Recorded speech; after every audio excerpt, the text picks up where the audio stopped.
What's up, guys? I've been sitting on this video for quite some time, and it's of me driving a GT3 at Buttonwillow Raceway. Now, it was super fun. GT3 is one of my dream cars. Well, really an RS, but I'd probably buy a GT3 before an RS just because of the prices these days. I met a guy named Stuart at the track, and he wanted to throw down a baseline time at Buttonwillow on his GT3 and kind of see what it could do.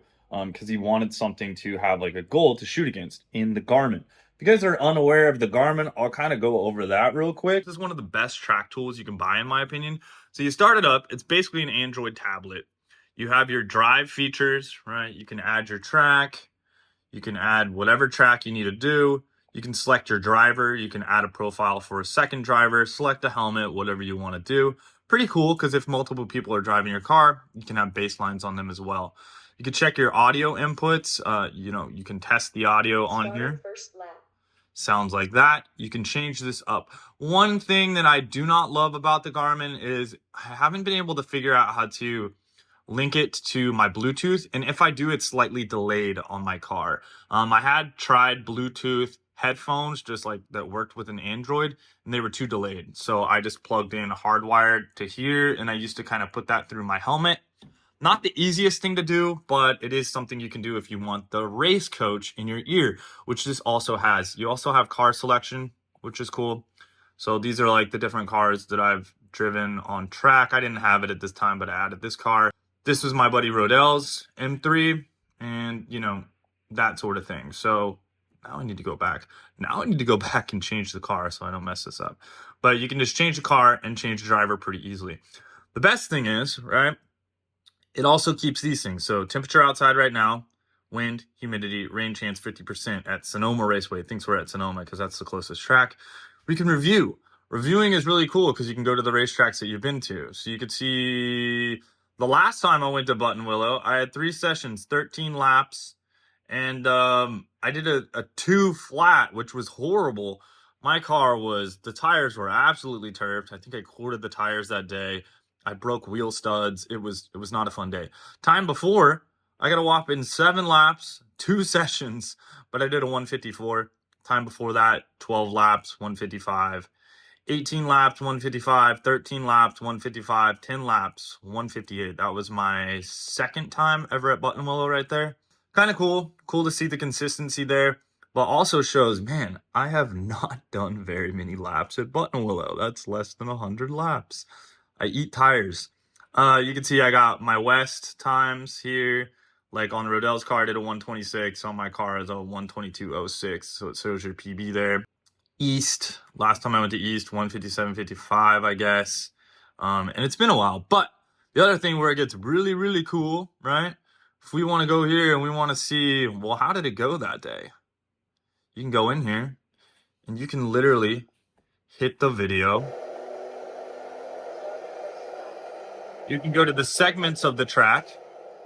If you like that segment of the track and you want to see it on different laps on how you approached it, you can do that as well. Also, when you go back, you can go to opportunities. It'll show you the opportunities on the track of where you can, do better. As far as your braking zones, it'll show you your best, your average, all that stuff. It can show you what your optimal is, braking here, and what my average is, braking here. It looks pretty much the damn same.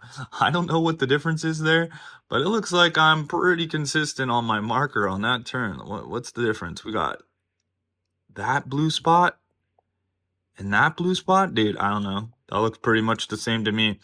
You can look at your apex, how you're apexing the corner. You can see and zoom in as well. If you want to see, okay, if I take this corner a little wider, that purple there, you're seeing that that's the optimal. So if I actually go a little wider and track out there, it's a little bit better. So something to keep in mind, and you can see your speed, overall average. And these are all your opportunities. So you got 1, 2, 3. 3 opportunities, I think, is what they give you per track thing. They also give you your best lap time. So I had a 154.42. And they're saying optimally, I could have done it with 154.40. This was dry conditions. laps. So yeah, this is kind of how it goes down. Shows all my laps, you know. This was warming up the tires. I did a 154 and then a cool down. First lap out, 159. Second lap good, cooled down, and then did another flyer right there at a 154. So pretty cool. We can go into that lap. You can literally, like I said, review the whole lap. You can also export the video, which is what you guys will see here. So yeah, I just kind of wanted to show you guys the Garmin now, but let's hop into the GT3 video. My GoPro battery was dead. I didn't have time to like switch out stuff. It was like the session just started. He's like, hey dude, you want to drive my car? I'm like, yes, of course I do. A little bit of info on the car. It was a 991.2 GT3. It basically had all the stage 1 redundant stuff done to it, so I'm pretty sure it had the intake and exhaust and headers. Not 100% sure on which exhaust it was, but definitely the headers.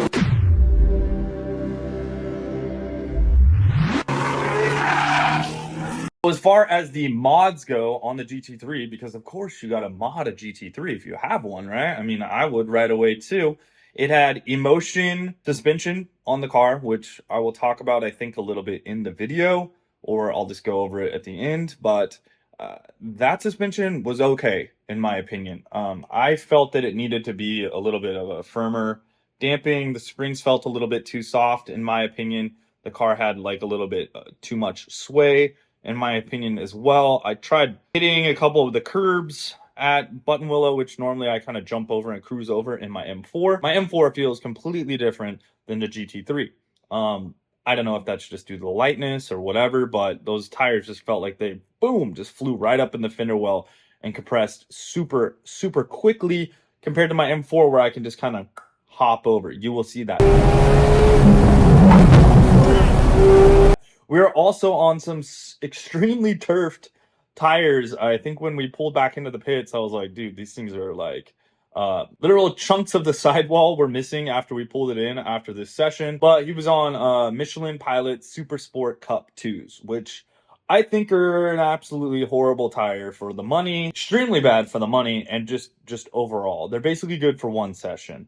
They start to fall off really quick. Now, he had done, I think he said 4 track days total.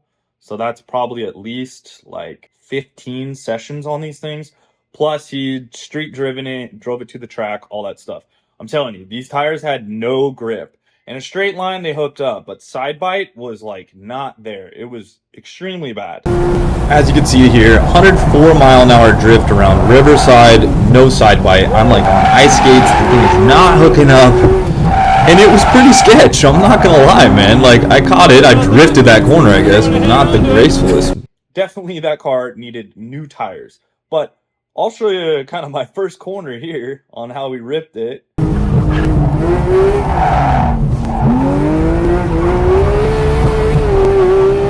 I turned traction control fully off. This is actually my 3rd time driving a rear engine 911. And I've never really gotten to push one on track, so it was extremely fun. I was kind of surprised by the lack of aero that the car had overall, and you'll see that in the video. I talk about it, and you will see it, and you will see the side bite. I think I did 2 or 3 laps, so we'll run through those now. But yeah, it's super fun. Man, this GT3 sounds absolutely glorious. Listen to those thunder headers, man. This thing sounds sick. And it has either the race mode in the drive, or you can use the... Just kind of figuring out the PDK controls. Okay, it's awesome. Look at See, downshifts amazingly. Turn in right here. Try to put down traction. You can see it's already putting it down amazingly in a straight line. I actually have braking. Brakes felt amazing. Turn in. A downshift here.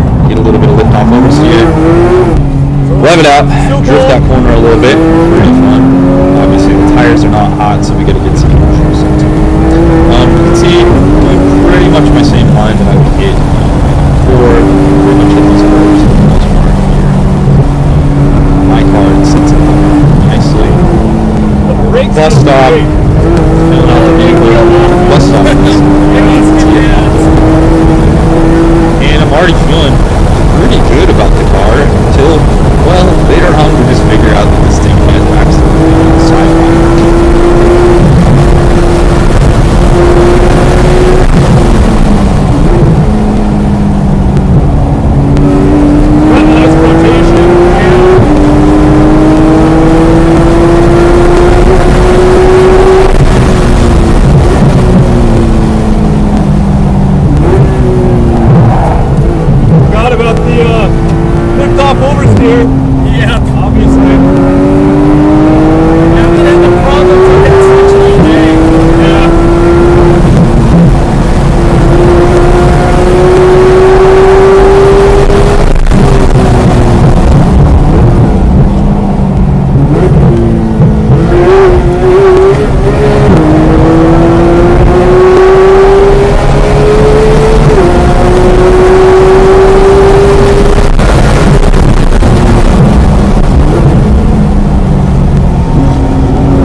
Legit felt like it was on ice skates. I'll just try it out.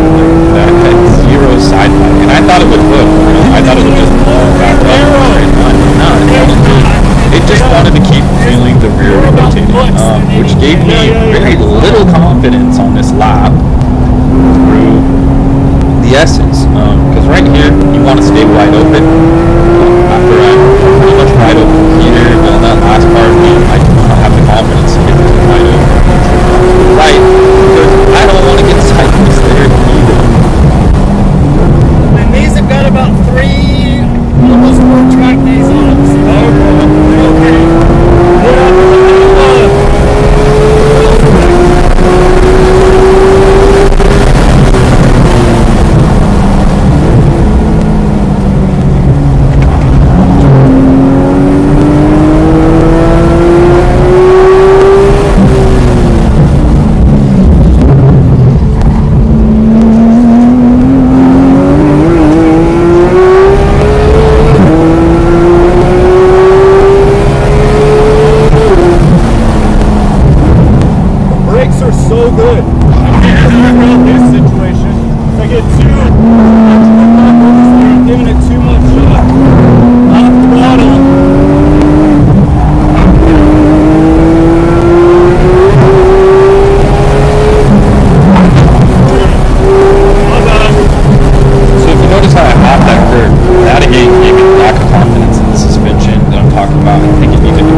used to like the transient off throttle thing, you know. Yeah. I keep lifting too much.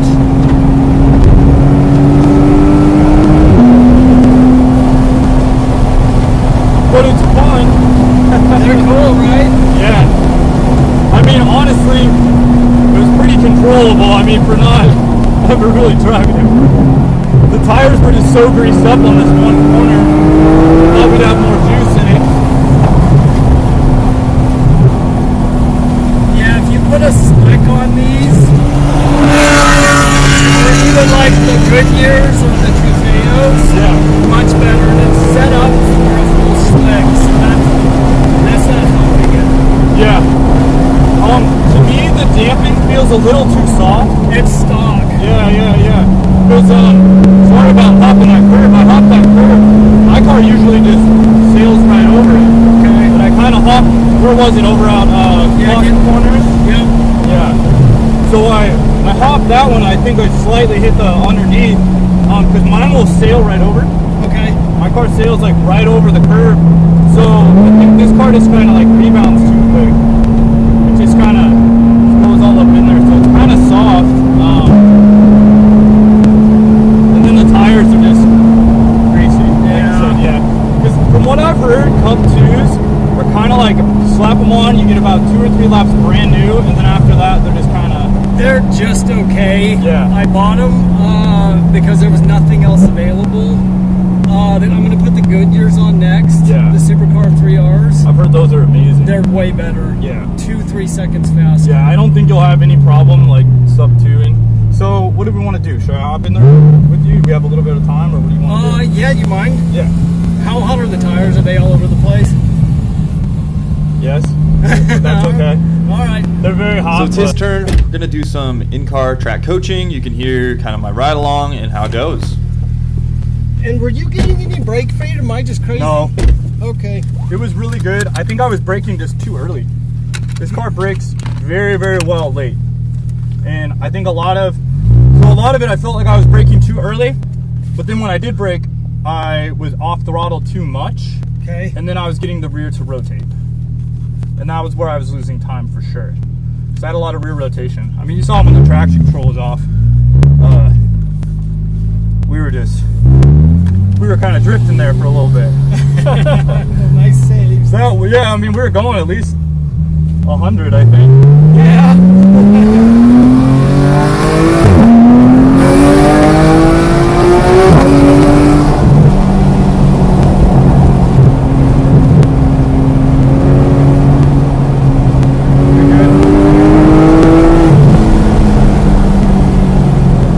Okay, so I noticed you turn in here a lot sooner than I did. Yeah. Just lay down traction, but you want to get on gas as soon as possible. I definitely would have braked later here. Like probably, I'd almost brake at the white. Okay. So you know your car's grip limit's here, which is good. I didn't. Then track out there, turn in early here, and track out far to the left, keep it wide open. Should be able to just pop right on the right of this, boom, right there. And I like to aim for this other curving right here. See, super greasy. Yeah, and then just turn in back on throttle, back out.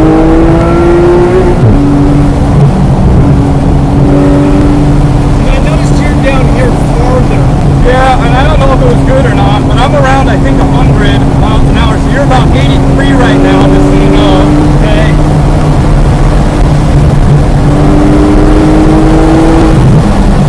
That's good. Aim for that curve. Back on throttle. That curve right there. Keep on it. Brake. Alright. They kind of just balance the car out. Turn to that, look for that cone right there. Just wide open if you can.